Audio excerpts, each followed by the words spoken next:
I was like, what is this about? What? That's okay, though. For being so young, you're very, very smart. That's fantastic. Yeah. So keep up the good work, man, and stay flat, okay? Okay, I'm a flat earther.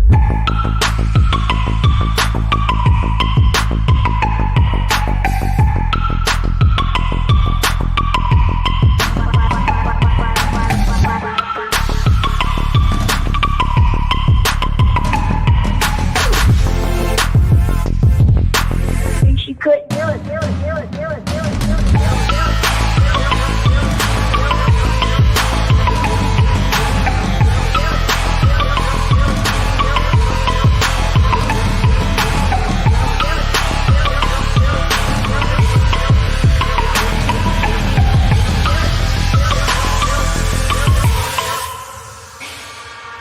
I'm a flat earther.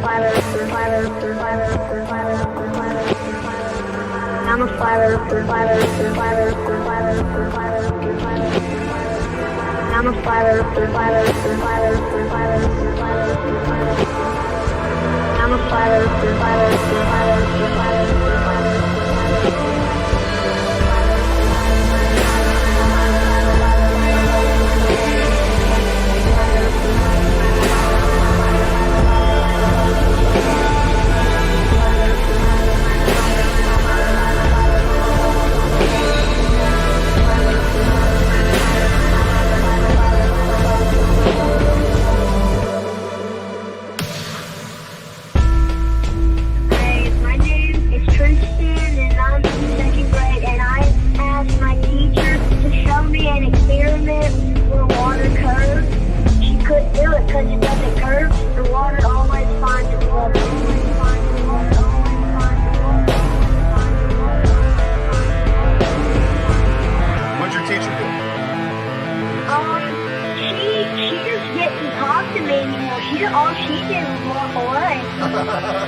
And I was like, what is this about? What? That's okay, though. For being so young, you're very, very smart. That's fantastic. Yeah. So keep up the good work, man, and stay flat, okay? Okay, I'm a flat earther.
Up for sound bites. This is awesome.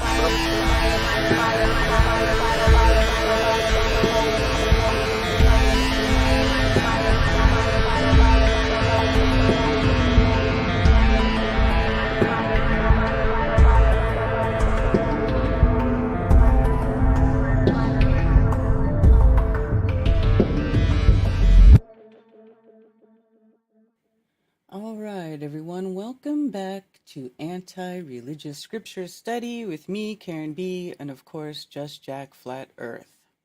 Shabbat Shalom. Shabbat Shalom. Okay. Pretty simple chapter this week. Shouldn't be too long, but it's a good one, I think. We'll get into it. Just Jack's disclaimer to the religious. If you believe it's wrong to study the scripture outside of your religion or denomination, if you believe your religious leaders or church fathers are incapable of having inherited anti-scriptural traditions of men, if you've already made up your mind about scripture, including the scripture shouldn't be studied at all, then the stream is not for you. To others, if you are open-minded to others' opinions, if you haven't made up your mind about scripture, if you've been turned off to religion, believe there's truth in scripture that may have been changed or hidden by religion, if you live according to scripture and like to dig in and discover more, then this stream is for you. We are looking at scripture in the original language using concordances or dictionaries for root words, as well as context from a non-religious perspective. We will as well have life experience discussion. We are not here to argue with others about theology or doctrine by the traditions of man, including Catholicism, Christianity, Islam, or Judaism. We will be discussing the importance of origins and show how religion contradicts scriptures. All right. All right. We are on chapter 8. I guess we could look at the review for 7. Let's see. Don't intermingle with them, and it's not because of race, because I think that's a made-up concept, but that's besides the point. Anyway, but intermingling causes you to find different methods of worship that's not of the Creator. And let's see, what else here? The multiple generations of those who love Him and keep His commands, as opposed to the multiple generations of those who hate Him. And there's the generational curse has been made up out of that, even though that's false doctrine according to Scripture as well.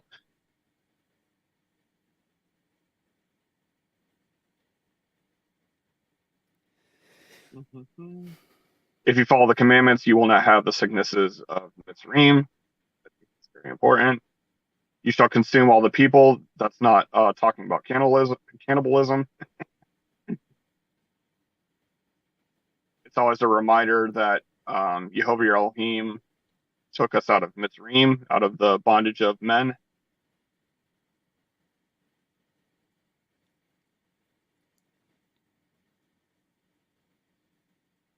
All right. I think that about wraps that one up. All right. All right. Yeah, I'm just scanning through it like, oh yeah, there was that thing. Oh yeah, there was that. Mm-hmm. Yeah, it gets like that for Deuteronomy. It's not really a site-specific thing. It's kind of like overarching because it's like Moshe's last speech before they cross over. So he kind of like picks pieces out of the history and brings it in. Mm-hmm. All right. So, verse 1. All right. Guard to do every command which I command you today, that you might live and shall increase, and go in, and shall possess the land of which Jehovah swore to your fathers. Okay, so they took the liberty of throwing guard in the front, and it throws me off. I'm like, guard, where's guard? It's all the way down here saying observe. It's not actually observe, it is actually guard, to guard, protect, keep. Mm-hmm. The command, but it says all the commands which I command today that you shall guard and do. So there we go. All right, verse 2. And you shall remember that Jehovah your Elohim led you all the way these 40 years in the wilderness to humble you, prove you, to know what is in your heart, whether you guard his commands or not. And humble is that same word. If you remember, we looked at this about the Moedim the appointed times, that it's afflict your being. Mm-hmm. It's to intently look at yourself, right? To look at your soul. Mm-hmm. And this is saying he's doing this not to humble you, but for you to get introspection within the tests. So you go through these processes so you can see what triggers you, basically, what causes you to fall away from, doing the will of the Creator. So it's not necessarily humble you, because again, in one translation, afflict your being, and another, humble you. It's like, it's not completely accurate. It's about intently look, right? Mm-hmm. All right. 3. And he humbled you and let you suffer hunger and fed you with manna which you did not know, nor did your fathers know, to make you know that man does not live by bread alone, but every word that comes out from the mouth of Jehovah.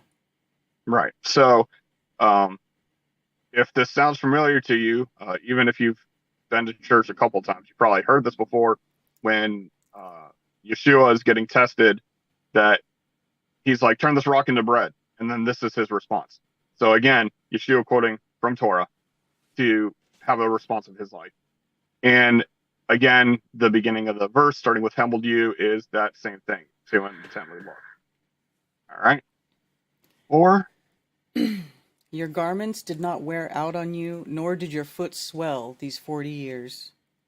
Okay, so there's an interesting concept here, that there's a tradition, okay, and I'll just say it like that because it's not in the scripture specifically, but there's a tradition that the sandals grew with the feet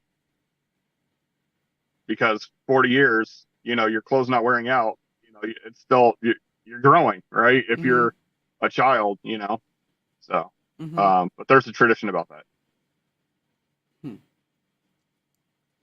And you shall remember that wait, I fucking lost my place. Oh, 5. Thus you shall know in your heart that as man disciplines his son, so Jehovah your Elohim disciplines you. Okay, and now that you cuss, now I have to shut the stream down because that word, I know they're so evil. No, I'm not doing that. I know, but anybody I try, who does I try do that, not to. I try not to cuss. I know, and I know in the beginning I was very flippant as well, and some people have talked to me about that. Like, can you not swear so I can show this to my children? But yeah, it's not like an end all be all. If you cuss, you're an evil person or anything like that. I don't. I know. believe I that just at try all. not to do it. I understand. I'm doing that in sheer mockery. Okay, so this is a very interesting concept that anybody who's a parent will understand this. Well, I don't know. In today's generation, I see a lot of parents that don't parent their children, so it maybe doesn't make sense to them. But if you love your child, you will discipline them. You will be like, no, that's not the way you do things. This is the way you do it so that you can have, a successful life. Right. It's like, okay, the first verse here, it says, guard the commands for what reason? So that you might live, so that you might increase, so that you might possess, right? It's not for, what's the word? It's not for subjugation like the laws of men. It's for your life and for your growth. You know what I'm saying? All right. Verse 6. Therefore you shall guard the commands of Jehovah your Elohim to walk in his ways and to fear him. And again, I don't like the word fear because in awe is the same word. So it's to be thrown backing for them. All right. For Jehovah your Elohim is bringing you into a good land, a land of streams of water, of fountains and springs that flow out of valleys and hills. Okay, so this is actually infilling you into a good land. This word right here.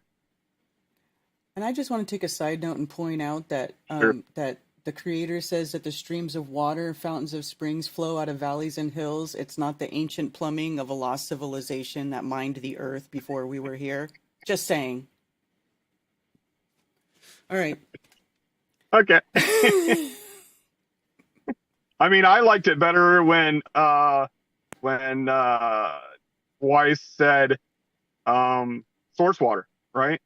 The water's always been here. It will always be here. It's what makes this world work, right? I actually agree with that. Source water. That it's not just the rain cycle. Right. A land of wheat and barley, of vines and fig trees and pomegranates, a land of olive oil and honey. All right. A land in which you eat bread without scarcity, in which you do not lack at all, a land whose stones are iron, and out of whose hills you dig copper. Oh, look at that. There's ore in the hills, and we mine stuff out of it and make stuff. Yeah, and this again, this is Nachash. This is you dig serpent, Yeah. right? Let's get context, you know. You could say bronze rather than copper. But yeah, it's copper's a base, so yeah, it's fine. All right. And you shall eat and be satisfied, and shall bless Jehovah your Elohim for the good land which he has given you. Okay, so be satisfied. Okay, this is the root of Shabbat, seven, oath. All right, the Shabbat, right? Like Shabbat Mm-hmm. and Shavuot and Shavua. This is that seven to be fulfilled, to have the oath. All right, 11. All right. Be on guard, lest you forget Jehovah your Elohim by not guarding his commands and his right rulings and his laws which I command you today. Lest you Okay. eat and shall be satisfied, and build lovely houses and shall dwell in them. That's right, people build houses. Mm-hmm. Yeah. Yeah. And your herds, Somebody's on a trigger here. I am just so tired of it. And your herds and your flocks increase, and your silver and your gold are increased, and all that you have is increased. Right. That your heart then becomes lifted up, and you forget Jehovah your Elohim, who brought you out of the land of Mitzrayim from the house of bondage.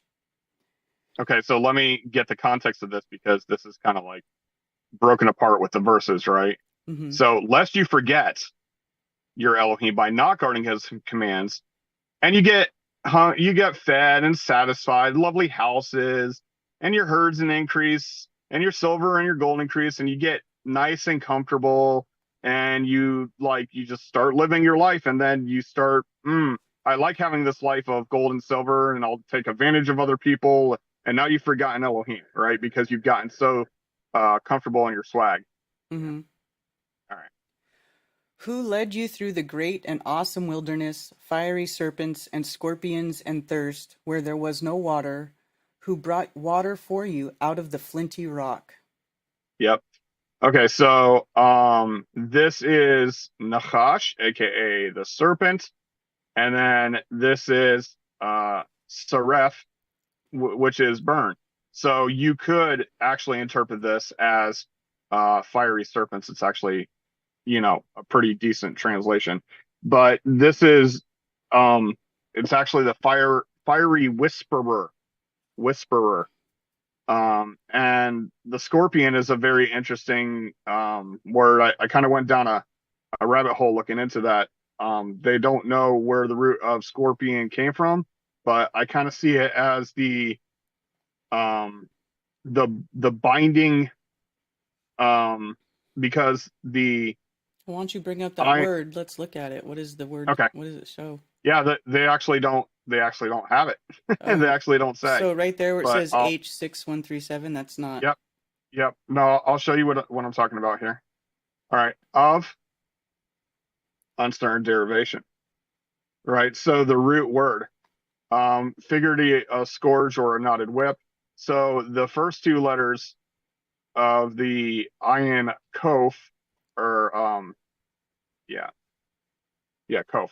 The ayin kof is the rope or binding, right? And if you think about when a scorpion stings you, it can cause like paralyzation. So that's where I think that was derived from. And then the resh bet on the end is the same thing as Rav or Rabbi. It's magnified. So it's a magnified rope. Right? And it sounds kind of weird, but that's what it looks like it's rooted in. It's like a compound word of rope magnified. So, yeah. Interesting. And magnified could be of quantity or of authority. So, throwing that in there. Who fed you in the wilderness with manna, which your fathers did not know, in order to humble you and to try you, to do you good in the end? Yeah, so this is twice now. He's mentioned manna as your fathers did not know. So do you remember what manna means? I actually don't remember what that one means. Okay, manna means what is it? That's what it means. What is it? We don't know. That's the definition of manna. I remember when it was being described initially, it was like it just appeared out of air, like it Yep. just manifested. The dew would disappear and the manna would appear. Yeah. The manna manifested. Manna manifested. Yep. That's right. And we don't know. We don't know what it is. It just, we don't know. Yeah, it's interesting. It's nothing that we've looked at before, so we don't know. All right. 17. Then you shall say in your heart, my power and the strength of my hand have made for me this wealth. Okay, so this is again, when you get comfortable, you start making that wealth, you're like, oh, I did this. You Mm-hmm. know? Mm-hmm. I can tell you from my own experience that, there was a time in my life where I was like, I'm the only one who can provide for me and et cetera, et cetera. And it was a struggle. It was a fight to the finish. But now that now that I trust the creator and financial stuff doesn't work out, I'm like, yeah, so what? It'll fix itself because, the creator will not leave me lacking. That doesn't mean that you sit on your ass and wait for it to appear, Right. right? You go through the motions, but the provision, everything that falls into place just right, just perfectly, that's the creator. For instance, I have I work for an engineering firm, but sometimes we get into a financial situation because that's life. And it seems like, or like when a Moedim is coming up, when a Moedim's coming up, sometimes we travel and that costs money and all that stuff. Mm-hmm. And every time that I need extra income, I have this side job of this guy that I work for in Florida who never calls me, for like months at a time until I need money. And then all of a sudden he's like, I got this work for you. And that pays twice as much as I make regular hourly rate. Mm-hmm. So it's like every time it's perfection. I've had vehicles that have broken down and we were given vehicles. People it was put on somebody's heart to give us vehicles. We've had times where I've had a empty tank and didn't know how we were going to get to the gas station, let alone the money to put the gas into the van. And then I walked outside and turned on the van because I was thinking, well, if I can get, I'm going to get down the road as far as I can and then try to get somebody to meet me or whatever with gas. But as soon as I turned on the vehicle, the tank was half full. Like it came from nowhere, so the creator's got me. It's never my own power that this world exists, right? Yes, you can manifest things, but that doesn't mean that you've created this place. You understand what I'm saying? Mm-hmm. All right. All right. And 18 explains that. But you shall remember Yehovah your Elohim, for it is he who gives you power to get wealth in order to establish his covenant, which he swore to your fathers as it is today. Right. And just for people's reference, sometimes I explain a verse and then the next verse explains it.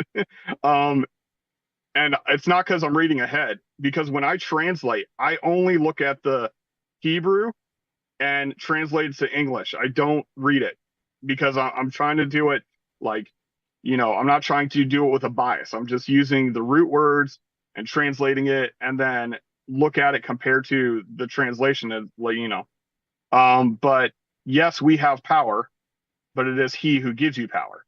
Yeah. Mm-hmm. So it doesn't, I know there's some religious folks that say that you have no power. You're weak.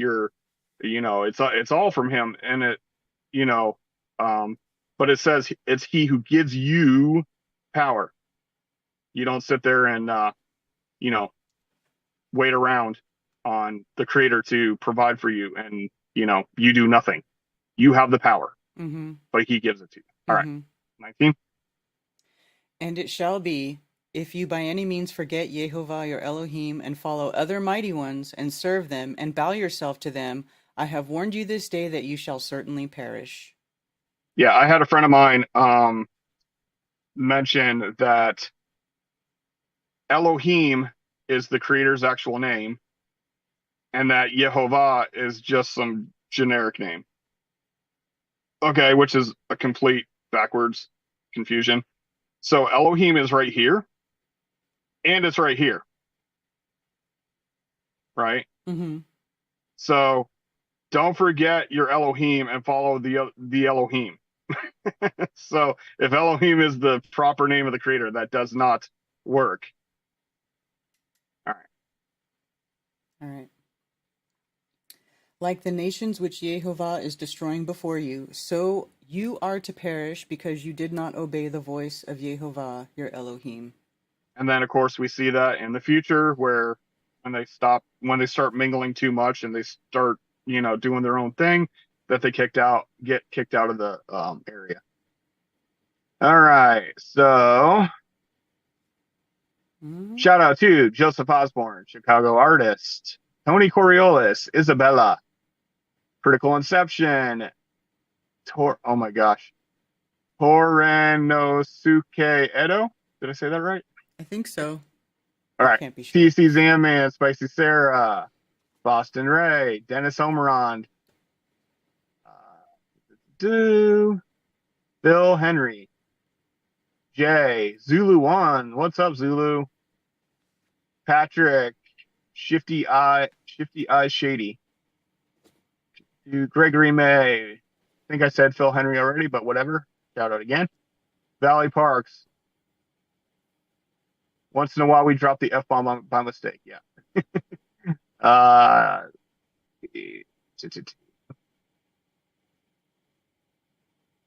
Okay. It looks like I got everybody. Okay. Earth first, space later. Yeah, there is no space. All right. And I did get your email. But I haven't Valley Parks. I haven't been able to respond to it because I had a crazy week this week, but I will contact you probably tomorrow. So, all right. Let's see if there's any questions or comments.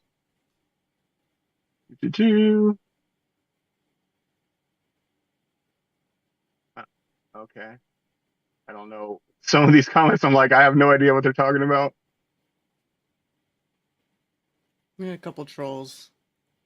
Okay, so Isabella says Christ to stay in after he says, turn these rocks to stone. Man shall not live by bread alone, but from every word of the mouth of God. Which, yes, he was quoting Torah. And yes, that's the English King James Version. So that's a disclaimer.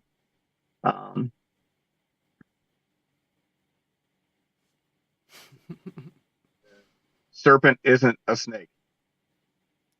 In some references, it's definitely not. Yeah. My ex was a Scorpio. Okay. We were translating Scorpion, so Mm-hmm. I guess that tracks. Mm-hmm. Guys saying that looks like it's a bag thing.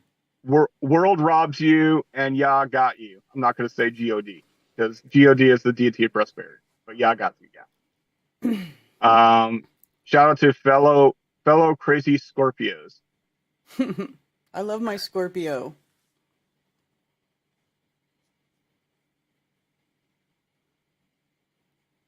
Two Scorpios don't do well in a relationship.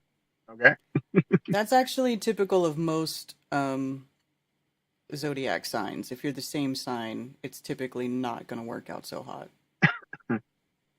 Verse 17 explained well. I think they're referring to in the New Testament, not by our power, not by our might, but in the power of Jehovah holding forth in one accord by Messiah's power. So yeah, there's nothing new under the sun. People think that the New Testament is like this new book that has nothing to do with the Old Testament. Completely nonsense. It's just a continuation of the same book. Oh yeah, but thanks for this. I Go saw ahead. people on X talking about that. Actually, there was discussing the Bible, and there was people talking about, well, I think Jesus is blah blah blah blah blah, and I was like, oh, now I see what Jack's talking about, where they like think Jesus come and like basically nullifies everything that happened before They have Jesus to. was here. It's called the replacement theology, and it's been around since the Catholic Church. Because when the Catholic Church was started, now there were believers of Messiah for 300 years. Let's say 300 years. After Yeshua, there were followers of Yeshua for 300 years that were not called Christians. People think that they were called Christians, but if you look in the Greek transliteration, it says that they were called the Notzrim, right? The followers of the Netzer. And then when Catholics start around, Catholic means universal religion, Mm-hmm. and then Christos is actually oil or grease, which is close enough to anointed. Mm-hmm. So that whole thing got invented later. And then when Christianity started, it's because they offshot from Catholicism because they didn't like some of the things that Catholics were doing because it wasn't in the scripture. But they just chose a couple of things instead of just saying anything that doesn't line up with scripture should be thrown out and start over, right? But that's Right. not what they did. Right. They're like, okay, let's get rid of this thing, but hang on to this thing. Like, for instance, Christmas, Easter, Halloween, that all got held onto by the Christian church. It just got adopted in a different way. So, you know, this is stuff that I found out back in 2012 when I was training to be a manager. Yeah, a manager of people, sure. A I was minister? being trained to be a pastor, Mm. and I started looking at the history of the church, and I'm like, why am I even doing this? This doesn't line up with scripture at all. And it's amazing because when I went to my what do you call it? A guy who was training me, I can't think of what it's called. Oh, mentor. Mm-hmm. So I went to my mentor pastor, and he was saying, "Oh yeah, I know all about that." And he says, "I used to teach that stuff, and I stopped teaching it because the congregation doesn't accept that message well." And I was screaming in my head, "What does it mean to be a pastor if not to tell the truth?" Well, it's to do the religion of Christianity, period. Mm-hmm. And he didn't have. It's like he was a non-denominational, so he didn't have like a authority that he answered to that says you can't teach this and you must teach that. Nothing like that. But he was under a 501c3. And 501c3s have to stay within a certain parameter. If you call yourself a Christian church, you have to do these teachings. You have parameters. And man, I went off on a huge tangent there, didn't I? Yeah. But that's how it goes, you know. But it is interesting, like how many people just sort of want to dismiss everything before. It's like, well, why, if everything before Jesus is null and void, then why wouldn't they just release the part starting from where Jesus was here? Right, Why isn't right. that just the Bible? But there's all this stuff that happens And before Jesus. So why is I don't understand why they would put it there and and then that actually was a movement at a gosh, now we're all in the weeds. Anyways, there was an actual movement in I think it was the 600s, I believe. There was a dude named Marcion. Okay, y'all look up Marcion because Marcion was the one who came up with the theology. Jesus is the new God, good God, loving God, and the Old Testament God is the mean God, the bad God. And I think his Bible only had 16 books. And like some of the New Testament books that we have today, he took out. But it's pretty crazy. interesting. There's been a lot of tangent, but Marcionism, or AKA replacement God theology, is rampant in the modern religions. You know, we don't need the creator anymore. We have his son now. It just doesn't make any sense because Yeshua always pointed to the Father. Look to the Mm-hmm. Father. You know, I Mm-hmm. only do the will of the Father. You know, it baffles me, but I used to be it. You know, so I can understand where they're coming from because I was raised in it. But when you read the Bible, it doesn't work. Anybody who is still trying to hang on tightly to the theology of Christianity, please read the book of First John.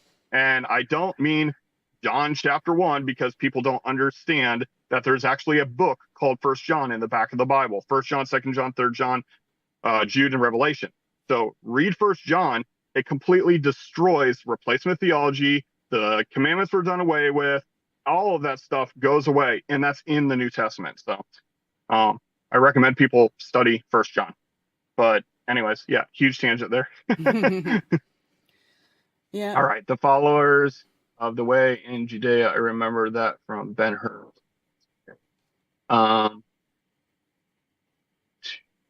Ted is a fantastic, awesome Scorpio.